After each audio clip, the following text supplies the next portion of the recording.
are you again a very frustrated man? I presume it's a silly question. To ask it. Yeah, obviously even more so the fact that, as a former striker, you create so many chances and you can't even score one. It's a deja vu of our game, I think, against Polokwane. We dominated in every aspect, and that's why it's very difficult to accept this result. I don't think they deserve to win this game. They had probably one or two chances, and the difference is getting the one in the back of the net. We had a lot more clear-cut chances, which we didn't, convert. And again, it's the composure and the calmness that's necessary in that box. And when you find yourself in a situation like this, that we haven't won the first three games and you come into the fourth one, so the pressure is there, which is quite normal. This is professional football.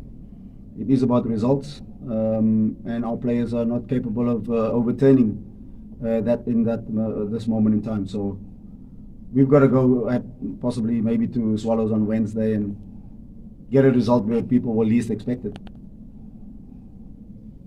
How do you then change the psyche? Because you could see it at times, but panicky. Yeah. But it seems to be mental.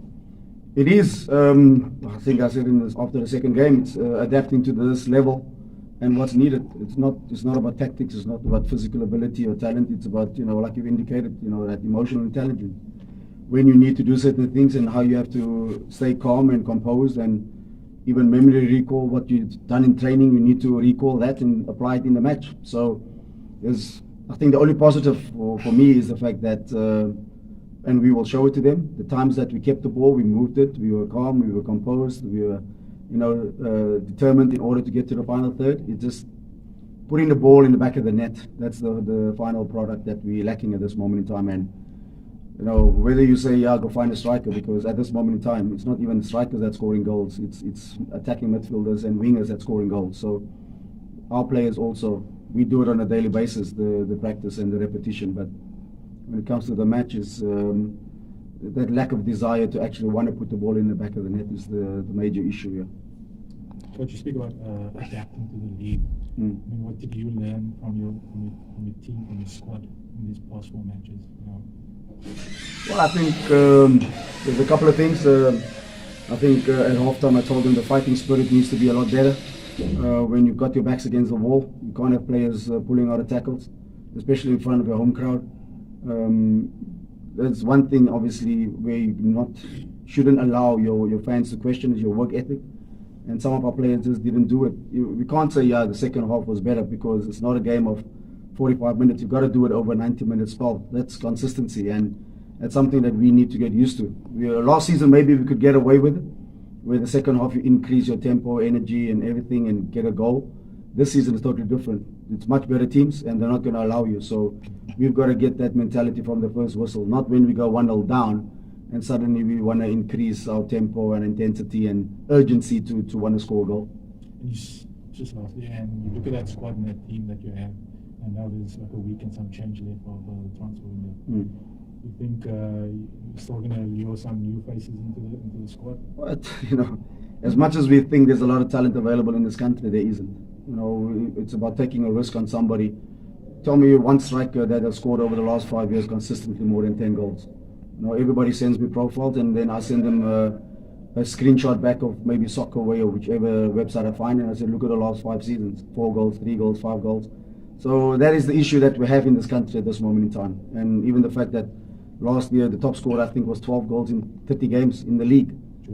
Exactly. So again, it's a major issue, but it's something that we continuously going to have to work on as a technical team and as a club, and see how we can improve these players. It's obviously from last season to this year, maybe you could say it's a little bit chalk and cheese, but our players also need to know that this is a different level.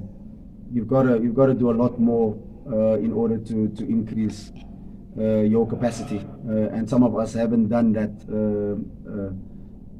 adapting to this league at this moment in time. So, given the Swallows game now, what's the process now for the next 72 hours? Arm around, a little hug, a bit of mental work? It's a bit of both. I think some of them also need to kick up the backside, because lack of application from some players, which I did already at halftime, but at the end of the day, maybe it's to more emphasize the positives from this particular game and show them what we did and how we need to improve when it comes to the final third. And like I said, this could be the game at Swallows where I think obviously people don't expect us to get a result, but it takes one small difference to actually get you a victory or 3 points or a result that you want. And yeah, if it's a consolation in the fact that I think there's quite a few teams in this league that's struggling similarly to us, so we're not totally out of it as far as that is concerned. And some guys obviously they created their own luck. If I look at Galaxy, they've got 7 points, but they haven't scored a goal. They won 2 games with 2 own goals against us and against Chiefs. So again, you've got to force the issue and make sure obviously these players understand getting into those positions is good, but then there need to be a final product as far as getting the ball over the line is concerned. And yeah, a couple of us cleared off the line today. One just didn't manage to get over. So again, is to just maybe re-emphasize that fact that we're getting there, but we're not committed enough in order to score that goal. A guy like Pewa ran his socks off and his pressing was brilliant and he forced turnovers, he set up the only chance and then he fluffs the best chance of the game. So what do you do in that case? You say, like your son, or do you give him a tip around the ear for missing the... Yeah, I would love to do the second part, but I'll probably have to put my arm around him because we've got 26 games left in the season. So I think these players also want you to show them the footage. They will probably feel more, frustrated and angered with themselves than me actually having a go. I think sometimes that's the best thing to do. Just let them watch the game together and see exactly what we did and what we didn't do and how we need to improve in order to get a result on Wednesday. It's not massive changes that needs to happen. That's the thing. It's small differences that we need to increase in certain areas and, put pressure when it's necessary as a collective, but also at the end of the day, individually,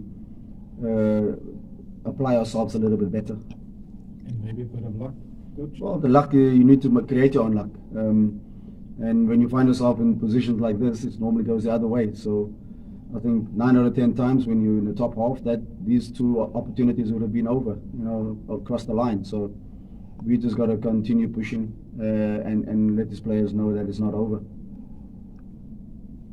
Is it panic from management? I don't know. You're talking about senior management or technical team? Management as in upstairs? Yeah. Well, I think it's too early to say that. I'm hoping obviously that there's no panic at this moment in time because that's not going to help anybody because that will filter down to everybody else. We've got to stay calm.